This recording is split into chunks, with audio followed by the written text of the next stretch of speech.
Well, hi everyone. Babula and I are back with you again in this new moon in Gemini. So there's lots to talk about at the moment, isn't it, Babula? So let's get cracking. Yes, there certainly is again. Yeah. So what about, we were just discussing beforehand about the effects of, again, I guess, the effects of Capricorn, Saturn in Capricorn, and all that's going on there. And I think that what we're seeing in the world, I don't think it, I know it, we all see it at the moment in Australia, can't talk for the rest of the world, but governments taking extreme measures and becoming very controlling and authoritarian. So that energy is still, with Saturn, still playing itself out, isn't it? Yes, it is. And it's all a part of the, the big conjunction of Saturn and Pluto in January of this year. And even though those two planets are no longer exactly conjunct, the impact of that conjunction was phenomenal, as we knew it would be. We didn't know what it was going to look like, but we knew it was going to be like so powerful and important. But the impact of that is an ongoing thing. It's not like it's now over, not at all. It's like that has kind of set something in motion, and it's related to like that energy at its most extreme, and I'll use the term misused, will set up those kinds of controlling actions by governments and people in positions of authority and rulership. Yes, it's kind of not unexpected that something like this was going to take place, but at the same time, it's revealing those power plays, those control mechanisms, and so for some people, they feel those controls are a good thing because they keep them safe, as if life was ever safe. And for others, they just feel like completely out of control, and yeah. That sense of safety is a false sense, isn't it? Because it certainly is. And I think that just stems from humans' need for things to be the same, so they feel comfortable. Yes, that's right. We don't like to feel threatened, and our safety. And the interesting thing about Saturn, which is the ruler of Capricorn, when we look at chakras, I don't know whether I've mentioned this before, but Saturn literally governs the base chakra. And the base chakra is our fundamental sense of survival. It's a really kind of almost a primitive survival urge. And Saturn represents fear and anxiety. On one level, there's many ways we can talk about Saturn, fears and anxieties about survival. And when we're afraid, what we do is we contract, and we do this, and that's what's happening. Everyone's kind of contracted into their homes, and businesses are closed and shut down and contracted, and economies are grinding to a halt. And what's running that is basically fear and anxiety and survival fear. And so there's a tendency for us to want to obey the rules if we think the rules are going to keep us safe. It's kind of a complex mechanism that's going on, but one that's worth us really looking at, and investigating, going, what is this fear? And I just take the view of from the minute we're born, life is never safe. And for us to feel really alive and live a full, rich, dynamic, complex life, it's risky. Yeah. That's where I sit with that. And I know that fear is a very, very unpleasant feeling, and we all know what fear feels like, and it's not a nice place to be. Yeah. What I'm seeing too is that the government's done a very good job of conditioning us to want to stay home for those of us who can. But even people like in my own family, my daughter and her fiance, they now work remotely from home. And the company's quite happy for that to continue. And many of their friends are in exactly the same boat. And people I know who now can go out think, I couldn't be bothered. I don't want to. You know, the idea of going to a cafe and meeting friends and sitting 2 meters apart from them, why bother? Why bother? Yeah. So there's a real, you know, the government's done a great job in conditioning us. It's sort of like the cage bird syndrome. It is. Open the door, but no, I'm not going out. That's right. It's become so used to the cage. Yes. And it feels secure. It kind of becomes the new comfort zone. Comfort zone's a good way to put it, isn't it? It's a comfort zone there. But with the people have also found alternatives socially too, like doing these sorts of things, using Zoom or other platforms like it, to join groups, to meet people they wouldn't ordinarily meet. And so, and this is where we're going to go into that new moon in Gemini. There's that duality, isn't there? There's that seeing both sides of situations. Yes, exactly. It is the sign of duality, and we always think of Gemini as the twins, and in my experience that's quite literal. As an astrologer, over the years, I remember some years ago I got really interested in the phenomenon of actual twins. I managed to find lots of charts of twins and would come across twins in my own life and so on. And so I thought, this is curious. I want to find out if this is true about Gemini. And what I found was that wherever there were twins, there would be the sign Gemini quite prominent in the chart. Not necessarily the sun in Gemini, but Gemini was showing up. It doesn't mean that everyone who's a Gemini is a twin, but there's this principle of the twin dual opposite sides. And, you know, many psychological studies have been done about twins. And I went through a period years ago where I read a lot of them, and it was fascinating. And I think, you know, while there's so much energy in Gemini right now, I think it's wise for us all, within ourselves and with each other, to be considering, okay, so what's the opposite of this? You know, what's the other side of this? What about, that's what I think, but what if there's another twin inside me that has another point of view? You know, and am I listening to someone else's point of view, or am I just like knee-jerk reaction, rejecting it and pushing it away? You know, am I keeping my curious mind open? Because it's this, if anyone's a Gemini and listening to this, or knows they have a lot of Gemini in them, you'll know how curious they are. And you can see it in little toddlers. Just they want to know everything and what everything means and what it's called. And, you know, curiosity is so important. I wonder what that is. I think we're seeing a really good example at the moment in Australian politics, with the Queensland Premier and the New South Wales and Victorian Premiers saying, please open up your borders. Yes. The country needs to get back to working. And of course, in Queensland, we're seeing people in the tourism industry saying, if we don't open up soon, there will be no industry. So we have Anastasia Palaszczuk, the Queensland Premier, saying, I'm not opening up until there are no more cases in New South Wales, for example.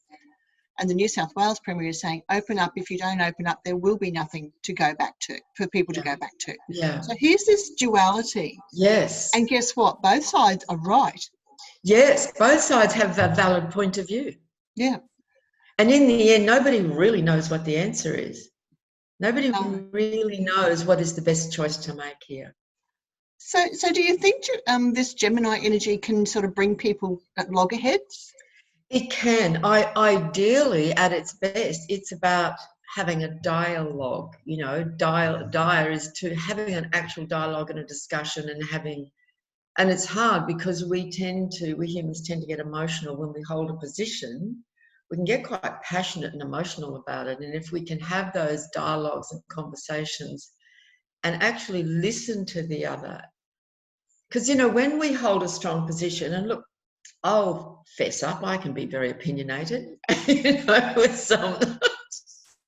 We all. That's right, I think we all are. But if we, instead of like just even pretending to listen, actually open ourselves and listen with a view to being curious, like genuinely interested, instead of just playing lip service to, or I'll listen to you, but I really just think that's a load of nonsense, you know. It's like, I feel like now with all this energy in Gemini, this is a good time for us to consider this as a really helpful spiritual practice almost, you know? Like, Yeah. am I really listening here? Am I really open to hearing what this person's saying? Or am I just knee-jerk reaction, just discarding it entirely? And so we're getting this polarity showing up very strongly, aren't we? Yes, you can see that playing out too on social media, where people are taking a view that they don't want to have mandatory vaccinations, for example, Yes.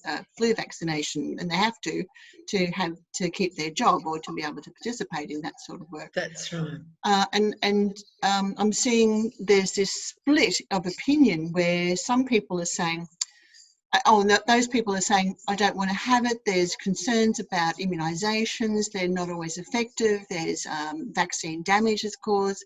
But I'm seeing another group of people who are just saying, rubbish, that's conspiracy theories. But they're not actually looking at the information. No, they're not. Yeah. So there's a big difference between being a conspiracy theorist and being a skeptical fact checker. That's right. Or also, and someone who's actually had direct experience of vaccine damage. Yeah. And that's, of course, we know that's never presented in the media. So many people who automatically assume it's nonsense are not actually exposing themselves to the other side of the story, you know. And so this is the dilemma here. And I think another issue that comes up in Gemini is the dilemma of choice, you know. And I'm seeing there's a lot of people who are now in situations in their workplace where they're being told they have to have a flu vaccine, and they actually really don't want to, and they have their reasons for not doing it. And now they're on the horns of a dilemma, like, what am I going to do? I'm either going to have to keep my job, have a vaccination. We're just using this as an example. Yeah. Or, like we're saying with the premiers before, you know, like, well, if we do this, this could happen, but then if we do that, that could happen. Yeah. So either I have the vaccine and take the risk that maybe it'll cause me harm, or I say, no, I'm absolutely not having that vaccine and walk away from the job. These are really hard choices. These are not easy choices. Yeah. And I'm seeing a lot of people struggling with this, like in their actual life right now. Yeah. In a very real way. There's a lot of confusion over that. And I think that I was reading that is Neptune playing a part in that as well? Yes, he certainly is. He certainly is. So if we start to sort of unwrap the astrology a little bit, you know, Venus is now in retrograde motion in the sign of Gemini, and all of this week she is making a square to the planet Neptune. And it in some ways it almost feels like a Mercury retrograde, because, you know, Venus is in Gemini, which is Mercury's sign. And it's the square to Neptune that's making things a bit like overwhelming and all over the place, and it's not that easy to get some absolute clarity, and there is confusion, you know. Certain Facebook groups, for example, you can see people saying, look, I'm not really clear on what the actual information is, and I'm not clear about what I'm being told, and I'm confused. They're telling me this, but then someone over here is telling me that, and yeah, it all gets sort of, it's like swirling around in the mist and the fog, information flying everywhere. It's can be quite overwhelming. And also I think that Neptunian influence can at times just make people feel drained and exhausted, and a bit emotional too. Yeah. And it's a delusion. I always think of it as delusion in its shadow side, you know. And so a lot of people can become deluded about reading information, then become obsessive about it. That's right. There's smokes and mirrors going on everywhere, and that's very Neptune. Everything's kind of foggy and swirling around, and like how to sort of part that fog and see clearly. Yeah, that's right. It's very interesting time. And of course now we're in the new moon in Gemini, and the North Node's in Gemini, and the asteroids Vesta and Hygeia in Gemini. It's a lot of activity in Gemini. Yeah. And Gemini basically is about communication. Yes, it is. Too. That's right. And it's primarily communication through words. Gemini is the wordsmith. So for some people, I think this period is also a time of actually finding their voice, you know, and perhaps things that I've not said before, or not been game to say before, or not quite ready to say, like I'm needing to speak them. You know, I think that's going to be a big thing for people, or for some people they might start writing, or they're starting to kind of do something around their work, perhaps more online, and, you know, like it's opening up channels for many people, channels of communication and new lines of communication, because that's what Gemini is all about. You know, like Gemini is a sign, like people who've got a lot of Gemini, like heaven for them is meeting up with their friends at a cafe and hanging out and chatting and talking and drinking and eating, and then got to go, and they're off to meet somebody else, you know, and it's always on the move and always in connection and contact and communication, passing on information, receiving information, moving it around. You know, and that's what's going on. It's in the air, it's in the vibe, you know, it's like whoops. Reach out and pluck a few yes, words. there's a piece, you know. And I recognise it in myself. I come quite active on Facebook, and so much comes in, and I sort of hold myself back. I go, well, like, I'm not going to share everything, because there's a Geminian natural urge when you receive a juicy piece of information, or interesting or fun or serious or whatever, and it touches you in some way, to naturally want to share it. That's what Gemini does. Gemini doesn't hold on to it. It has to speak it and communicate it and write it and, you know, move it along. It's a mutable sign. So it's not a sign that holds in place. It's always moving. Yeah. And it's moving in the air and the ethers. It's an air sign. Yeah, yeah. You know, I was reading previously that someone had done a chart of the pandemic, and today is actually the midheaven of the pandemic. So I was wondering, you know, with the new moon in Gemini, it's like I'm wondering whether it's, you know, it's like the turning point. And then we've got Saturn in the background with new moon in Gemini. So could be like a rebuilding, planting of new seeds, restructuring, moving forward, that sort of thing. Yes, I think so much is moving, and it's complex, you know. There is just so much going on, both literally in the collective field and the world, everywhere. And there's so much going on astrologically. There's so much, and so many different pieces. You know, there's so many different moving parts to this. And yes, definitely the Saturn part of this, he's retrograde now, but still in early Aquarius. He's going to move back into Capricorn. That's going to be interesting when he moves back into Capricorn for the rest of the year. I think we will see more constraints, certainly more attempt at more constraint. Yes, definitely. And yet Saturn ultimately is, as you said, about restructuring, you know, but the restructuring can be restructuring in a more controlled way, you know, in a more like hammered down way. It could also be restructuring in a really healthy way. Yeah. You know, and I think the connection to this Gemini new moon, because Saturn's making a really nice trine to this new moon at the moment, you know, hopefully it will support good information to come to light that will support us to be able to restructure. And that's both individually, isn't it? You know, we're all discovering new ways to run our lives and live our lives and do our work, or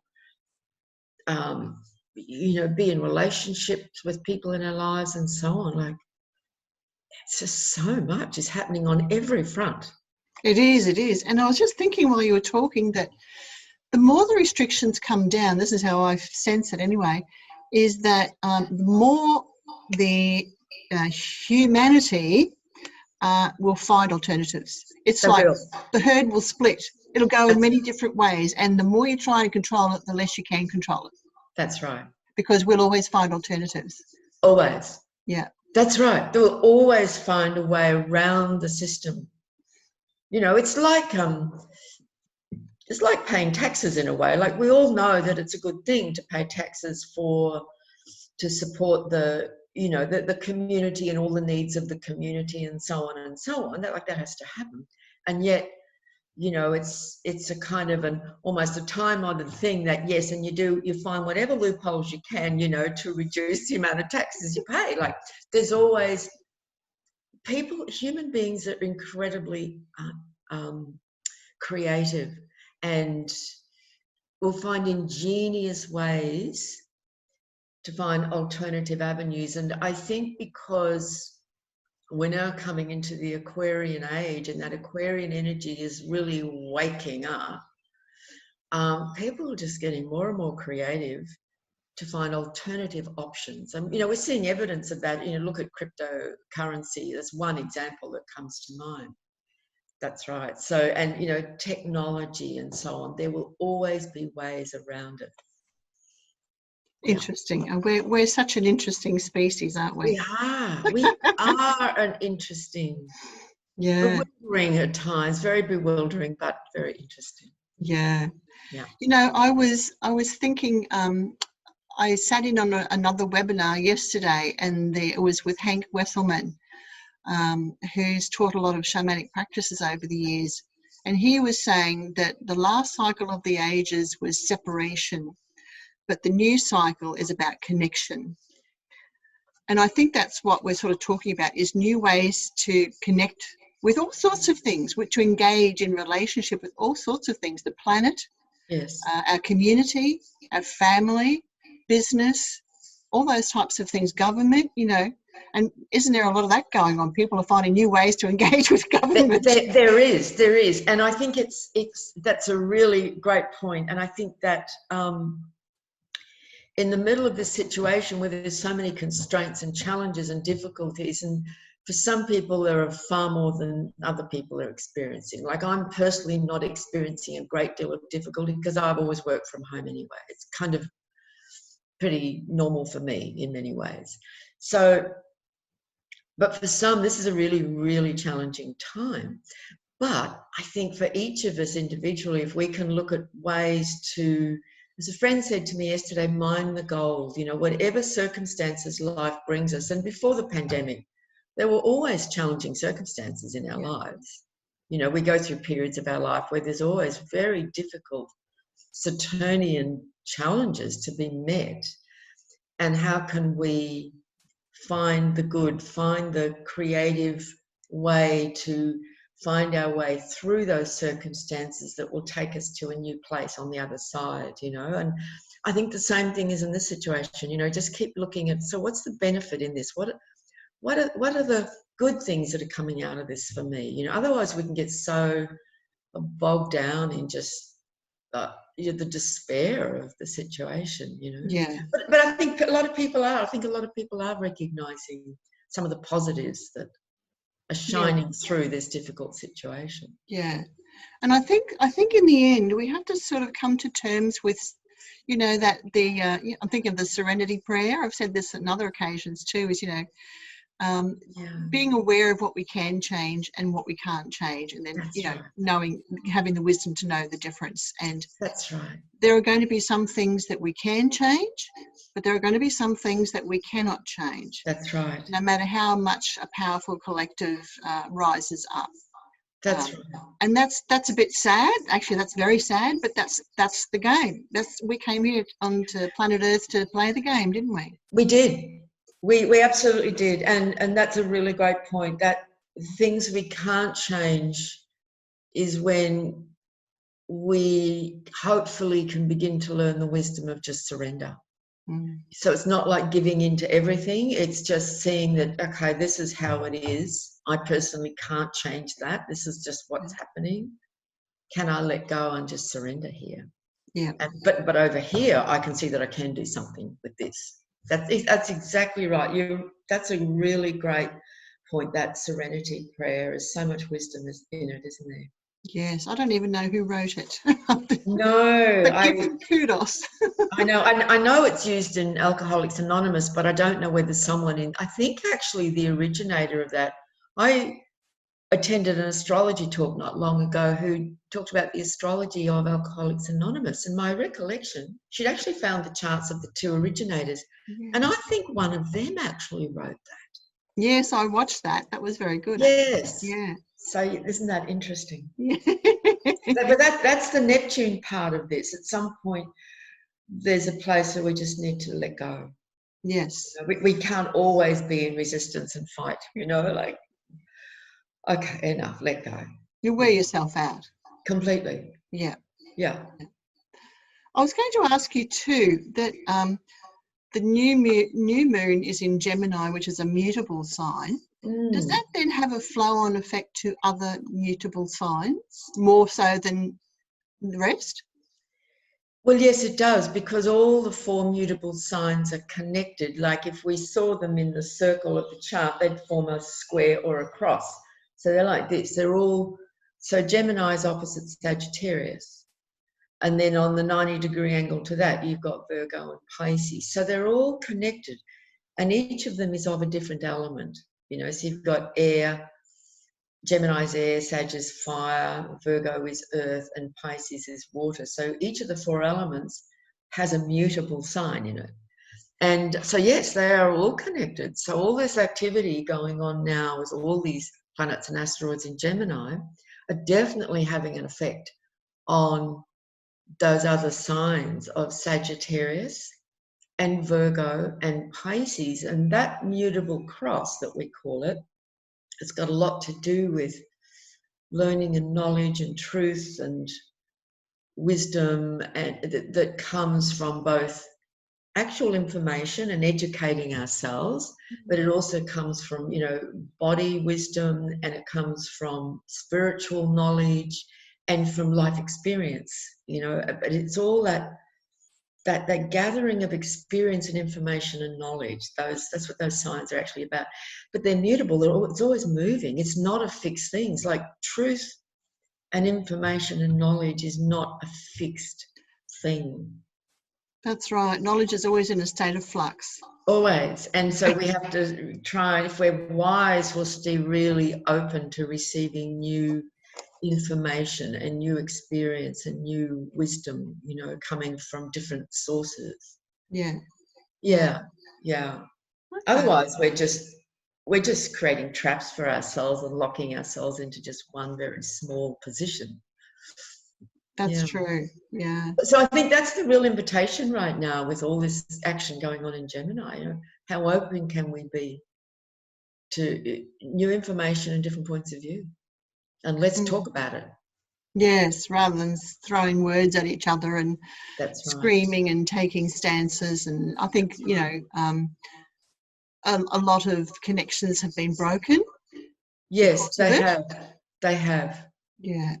So I'd like, just going back to what you said before about curious about the other person's point of view is very important to healing.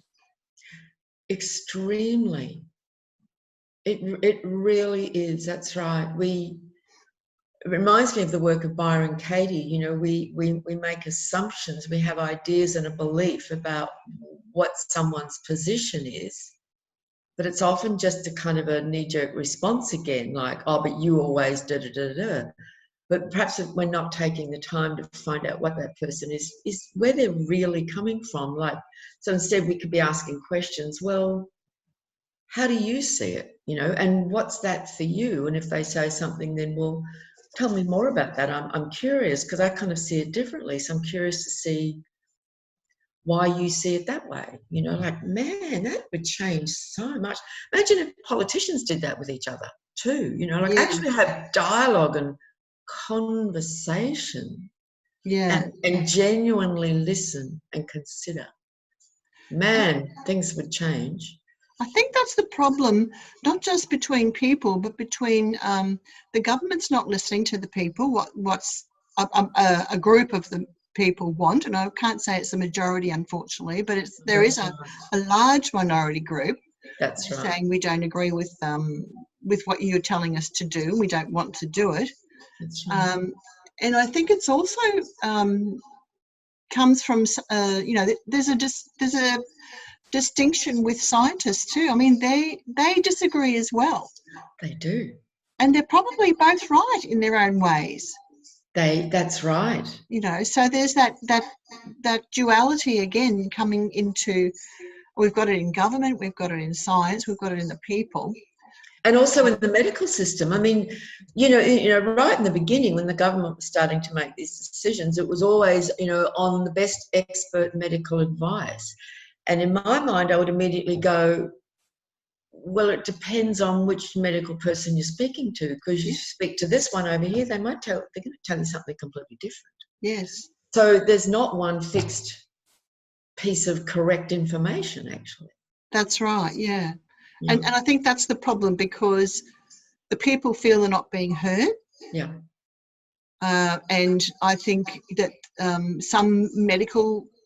lot of medical professionals think that people don't know because they haven't been educated in this. And that's true. That's not untrue. Mm-hmm. But there's, it seems like some of the decisions made are counterintuitive and they just don't make sense. That's right. Yeah. That's right. And there is knowledge that comes from an education, but there is also direct knowledge that comes directly from your own experience. So in that example, if somebody goes to the doctor and said, I took that medication that you recommended, and this is what's happened to me, and if they're not heard and not listened to, and that happens a lot, then again, it's the same thing. It's the same issue, isn't it? They're not actually being listened to because that person's experience is not being validated.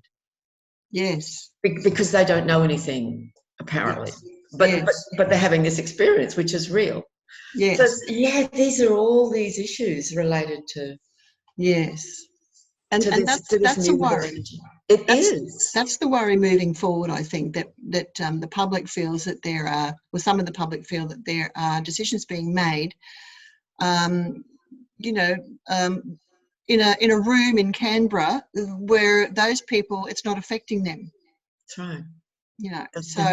That's right. And that's not the sort of government, I think, that's going to hold sway in the future. That's right. That's not the Aquarian way at all. No. And that's my point I was going to bring up about moving into the Aquarian energy. That's right. Because ultimately Aquarius is literally about the people. About community, and about equality and human rights. That's ultimately what that sign embraces and is about. You speak to any Aquarian, they'll be, yes, that's that's right.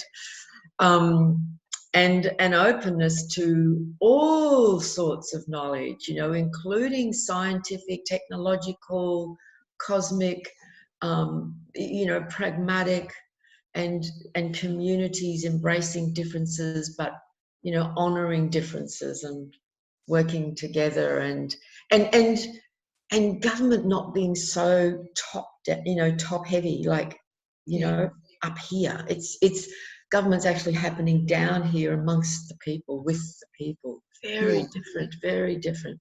Yeah. It's a bumpy ride to get there. And I think that people are feeling that it's just gone a bit too far now, because you can suggest to people and you can give them reasons why you think it's a good idea to do something, but once you start telling them they have to do it, that's when they're going to buck, and they're going to buck like a mule.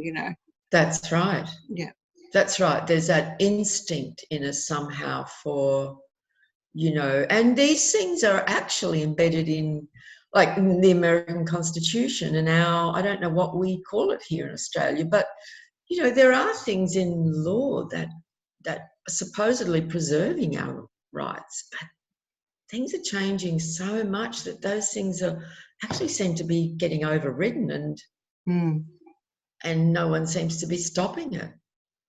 Well, there are people working behind the scenes to try and stop it. There are. But whether they'll be successful or not is another thing.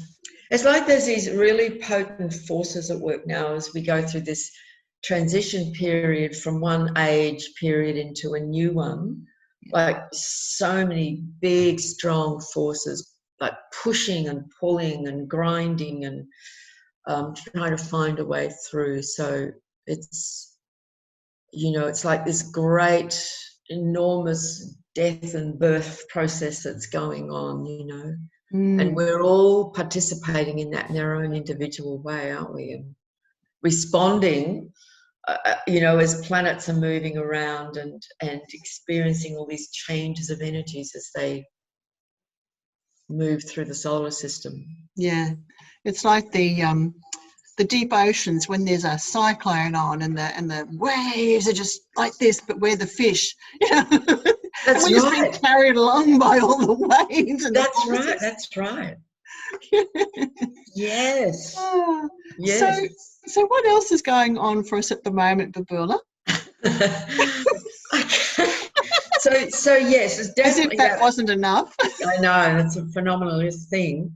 So yes, there's all of that activity in Gemini. I mean, the Venus retrograde is a very important part of this. And when she goes, I'll just speak, I can't recall whether we spoke about that last time. Can you remember whether we did? I don't want to sort of do it all again, but I just wanted to touch on it. I just touch on it again, yeah. Yeah, she every 20 months Venus goes into a 41 day retrograde phase. Now planets don't actually stop and move backwards in the sky, but it's just because we live on planet Earth, which is not the center of the solar system. We are one of the planets moving around the sun. And so there are certain times in the cycles, the Venus retrograde is to do with the relationship between Venus and the Earth, where the sun will actually pass Venus. And so then looking from Earth, as we've gone past, it looks like she's gone backwards, but all that's happened is that the Earth's gone ahead of her. It's like when we sit in a train at a train station, you know, a stationary train, and another train goes past and it feels like you're going backwards. Or when you're in a car at the stoplights and suddenly the light changes to green and you didn't notice and the car next to you goes forward and you slam your foot on the brakes because you think you're going. It's that sort of, but even though it's a kind of an illusion, it's not really going backwards in the sky. It has a tremendous impact here on Earth in our experience. So it's kind of a real phenomenon for us. And so she does this every 20 months. And this is Venus, the love light, the heart, our sense of what we love and how we love and our relationships and what we value and so on, and our sense of self-love and self-worth. And when she goes through these retrograde phases, we get to do an incredible review and quite a deep review. It's like Venus, the goddess, has now descended into the underworld for a period of time, and she literally disappears from the sky for a couple of weeks of this retrograde phase. And so it's like the love principle has now gone underground, but in that deeper place, she is going through so much. She's processing a great deal. And in Gemini, it's like processing a great deal of information and different points of view and questioning and asking questions and inquire, like, you know, that spiritual practice of self-inquiry. This is perfect for right now. Like, there's a wonderful question that I love that Byron Katie uses in her work, which is called The Work. And it's like when we recognize that our mind's having an opinion, the first thing to do is to stop and go, is that really true? Can I really know for absolute certain that that's true? And in my experience, I did a lot of that work years ago. It's like it suddenly becomes so clear, like, actually, no, I can't really know that that's absolutely true. And then that begins a whole new chain of inquiry. So I think that this is a perfect little piece for us to work with during this phase. You know, while Venus is in Gemini and while she's in this retrograde phase, she turns direct again at the end of June. So we've still got a way to go. And so I think, you know, questioning, inquiring, going, yeah, and, you know, being willing to listen to another point of view. And, you know, people can have difficulties and challenges in their personal relationships when Venus goes retrograde. It can put quite a strain on personal relationships, but the point here is that it's taking us deeper, to look more deeply, to inquire more deeply, to actually maybe even have a proper conversation with your partner or with a friend or someone that perhaps a bit of a difficulty's arisen, and to work with it and use it, because the relationship will either break if we're not willing to go there, or perhaps we can go deeper and form an even deeper bond. You know, so I think that's a really important piece of what's going on for us all now. And I think, you know, maybe some people listening to this are going to recognize that's going on in their life. And I'm seeing it around me too, and I'm experiencing it too, you know. So it's a strong time when Venus goes retrograde, and she just happens to be in Gemini with a whole gang of other energies going on as well. So it's a highlighted theme.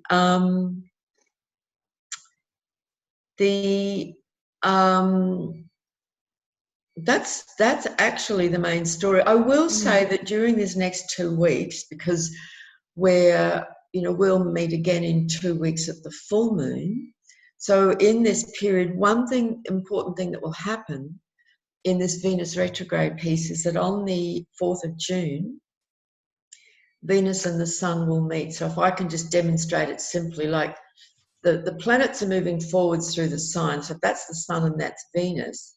Sun's coming through now in Gemini. Venus has turned retrograde. She's now going back.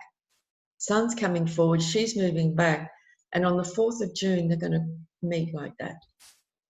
That is a really important part of Venus's retrograde phase.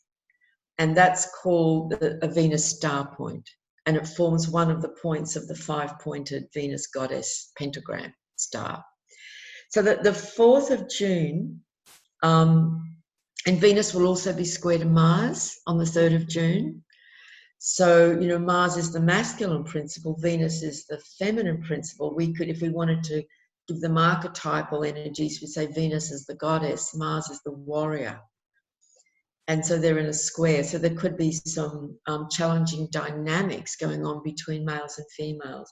And the male-female principle inside of us, that warrior energy, you know, to go forth into battle, and the Venus principle, which is to love and connect and share. And they're both important and valuable. And, you know, it sort of makes me think of the battle of the sexes when I think of Venus square Mars. It's a bit like that. Yeah, because just to give people an idea, when they're square, they're against each other. But if they were trine, they'd be working with each other, wouldn't they? They'd be in harmony. That's right. Yeah, but they're not doing that. No, they're kind of challenging each other, and we can either get locked into a battle and there's no kind of healthy outcome, or they can kind of recognize, okay, there's a conflict here. How are we going to work with this? What are we going to do with this? Are we going to meet this together and find some kind of resolution, or at least a recognition that, you know, we see it from a different point of view, and kind of agree to disagree, you know? Yeah. That's a very interesting aspect, because I'm thinking while you're talking that within an individual, you know, you've got that, like you were saying, you've got that warrior side, and it wants to just hit someone over the head. Yes. Whereas you've got the female side, and I think this is really important, particularly for women, that they must remember the power of being a female. Yes. And how you can utilize that in your situation. That's right. I think they forget how to do that. They've forgotten. Yes. And I've seen a very beautiful woman walk into a room, and men who've been about themselves, and she'll walk in and they'll just shut up and just watch her walk through. That's right. All she's doing is just being her beautiful self. That's right. It's just her presence. Yes. That's exactly right. And because actually that Mars energy truly in us, and also, you know, men in general, but that Mars energy in all of us, because we all have Mars, actually wants sometimes to be subdued by Venus, wants sometimes to have a rest from the battle, wants sometimes just to dissolve in love and beauty, doesn't actually always want to be in battle, you know. And so yes, it's for the feminine to recognize its full beauty and the power of that. And I'm not just talking about physical beauty, I'm talking about the love light of the heart, you know, her inner beauty and her strength in that, and her capacity for love, which is an incredibly potent force, incredibly potent energy. It's like that warrior also wants to experience love, also wants to be in love, and she is that. So yeah. Otherwise, man and woman would never come together. And it's that natural sexual, because Venus and Mars is also a potent sexual attraction as well, you know. So it's that desire in those polar opposite energies to find a way to come together and receive each other's energies and benefit from each other's energies. Yeah, it's again, it's another sort of complex dynamic, and I think one that all human beings on planet Earth are endlessly working with and working through and trying to resolve in themselves and with each other. Yeah. A big piece. Yeah. And I think for any men who are listening, hopefully there's some, that yeah. Come on, guys. Yeah. Is that I think you can look at men who've leaders of countries, or leaders of spiritual movements, or even I'm thinking of isn't it funny, every time you want to think of someone's name it escapes? I know. Oh, Martin Luther King Jr. Yes, he could motivate people by stirring their emotions. Yes. Not stirring the war-mindedness, but stirring their emotions to make people connect with the feelings of what he's talking about. And this is, I think that's more the feminine leadership principle, you know. Yes. And as you say that, it's like there are men who are true warriors, and they're warriors of the heart. They're coming from that place of their feminine connection to life itself and to the earth, but they're still warriors nonetheless. And my God, the world needs them. Yes. You know, like they're warriors almost on behalf of the feminine, on behalf of woman and the earth and nature and so on. And I'm just, you know, like that. So yeah, absolutely. And then there are women. So we're all kind of trying to work out in ourselves how to deal with both of these energies. And for many women, it's like, and sometimes she needs to stand up and be warrior. Yep. You know, and so we can look at our own chart, because I recognize I was born with a Venus square Mars. So I'm kind of talking about my own journey here, you know, trying to kind of work through this kind of dynamic between those two principles, you know, that the love principle, and because Mars is really about courage. You know, it's the courage to stand up and say no, or to say, you know what, I'm going to step forward, I'm going to step up, and I'm going to deal with this. But, you know, but coming from the heart, coming from this other feminine place. So absolutely. So that's a part of this Venus retrograde period. She's making these squares to Neptune, which has a very high spiritual vibration. But she's also making this square to Mars, that masculine principle, and that's quite an important part of this. And I will bring in here that, so this is the new moon now at 2 degrees of Gemini, and it's sort of setting in place the energies of this next 4-week lunar cycle, and the halfway point will be the full moon. And we'll definitely talk about this next time, but I want to bring it in now. At the full moon, in 2 weeks' time, on the 6th of June, it's also a lunar eclipse in Gemini Sagittarius. So we'll definitely look at that more closely and talk about, and then following that, the following new moon will be a solar eclipse right on the solstice. So the month of June, which begins during this, you know, period, this 2-week period, the month of June is a doozy astrologically. There's a great deal, you know, if we thought there wasn't enough going on now, like the month of June, there's a lot happening with the planets. I'm just looking at what's coming up. So do you want me to just sort of touch on a few of the things? Yeah, you've got to, yes, that's right. It's like bang, bang, bang, you know, one after another. There it is. Yeah, that's from my newsletter. Yeah. So if you're subscribing to Babula's newsletter, you'll get it in words and you'll get it in astrological language as well. That's right. And my approach to astrology has always been to make it user-friendly.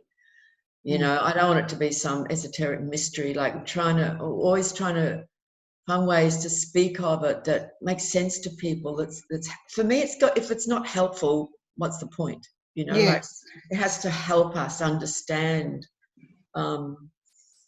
you know, what we're experiencing and try and make some sense of our own lives, but also the people around us and what the hell's going on in the world. Yes.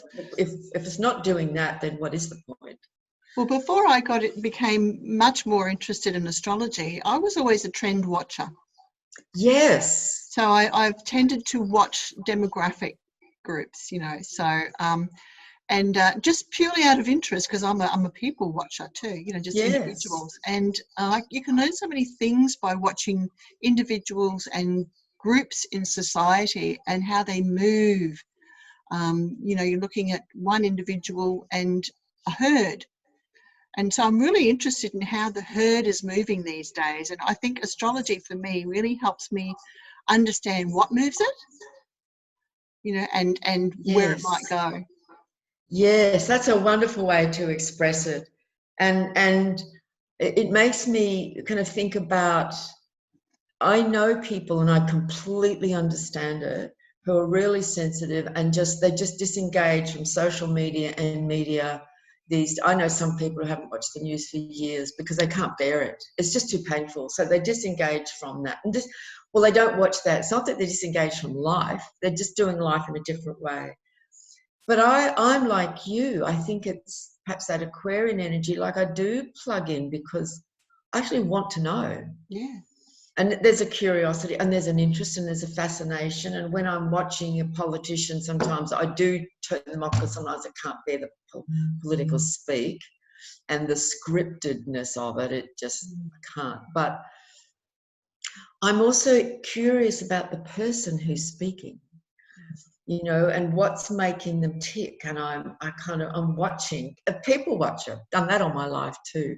But I'm also interested in the collective and what's moving in the collective, like you said. And I guess it's the astrologer in me, like it's that curiosity about these planets are moving and look how that's showing up in the world. It's just fascinating. It is. It is.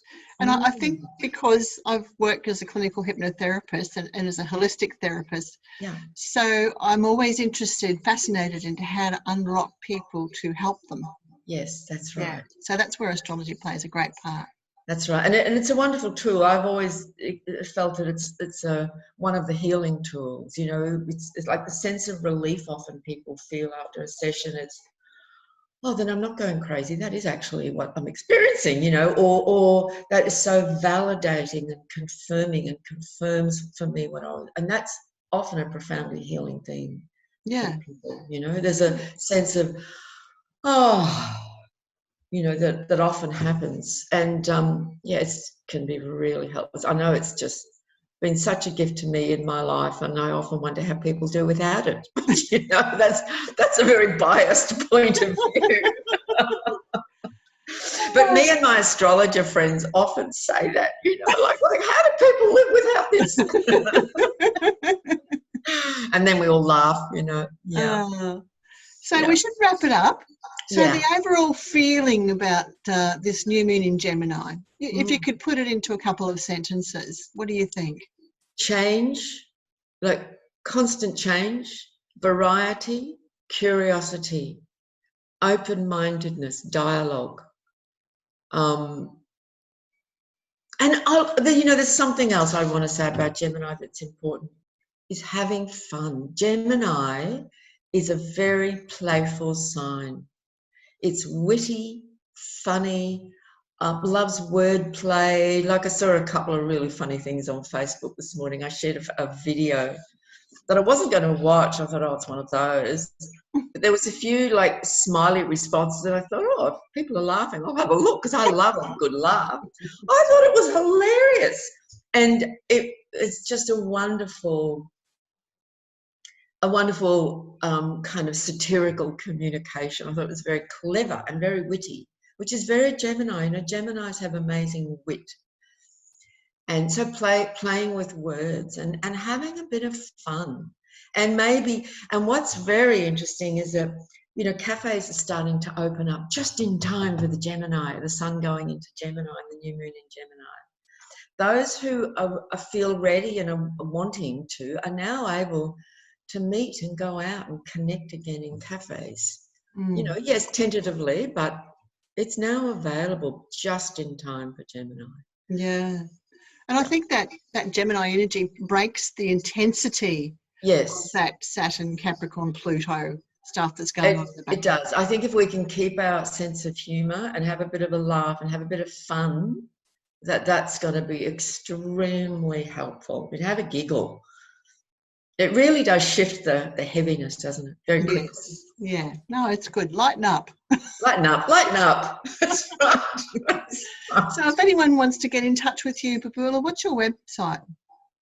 I'll put it down underneath this, but what is it? It's New Dawn Astrology, but I have to confess I'm really needing to make a new website because it's very non-active, and I haven't really put anything new and fresh on there for a long time.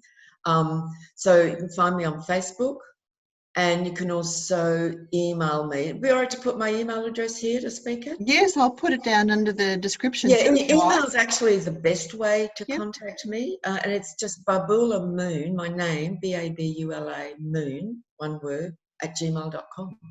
Great. So I check email every day, if not a few times a day. Lots of communication through email. But you can also find me on Facebook and send me a message through there. Yeah, and you're continuing to run workshops, online workshops throughout the year too? Yes, absolutely. And I'm seeing now, this is again Gemini, my midheaven's in Gemini. I knew at the end of last year, I knew I needed to change the way I ran my workshops, and I didn't quite know what that meant. And I also knew that 2020 was a year we'd remember forever, but I didn't know what exactly that meant either. And now I can see it. I can see myself continuing to do online workshops as well as in-person workshops. I'm going to do them both. Yes. And I was thinking that this morning, like, I get it. That's what this meant, but I didn't really know back then what it meant. That's a positive duality, isn't it? Fantastic. And it is. It's dual. You know, you do it two ways. Yes, double the work. Yeah. So again in Gemini, it's fine. It's this and it's that. Yes. You know, both. That's exactly what I'm doing too. So exactly. And it's fun. And it's fun. Have fun. Play with it. Enjoy it. Yeah. Great. Well, thanks very much, Babula. It's been great as usual. Pleasure. I enjoyed a lot. And I can certainly vouch for Babula's workshops. I've done some of them myself, and they're a lot of fun, and she just jam-packs her workshops with so much information and records it and sends you a recording as well. So if you don't get it all the first time, you can get it later. Yes, and we get to have a chat through it as well. Yeah, and if you can't make the dates, you can also purchase her recordings as well. So, and they're really worth it. They're great. Yeah. And new people who are quite new to astrology always seem to get a lot out of it as well. So that's not a barrier. Yeah. You don't have to have. Babula puts it in a way that it's not all astro speak. She'll talk about the different aspects, but she'll also talk about. Give you examples, real life examples, and examples through history and all those sorts of things, so you can relate to it. And that's Venus, isn't it? Venus relating. That's right. Wanting to relate and actually connect and share. That's what she does. She wants to share in her way, in her particular.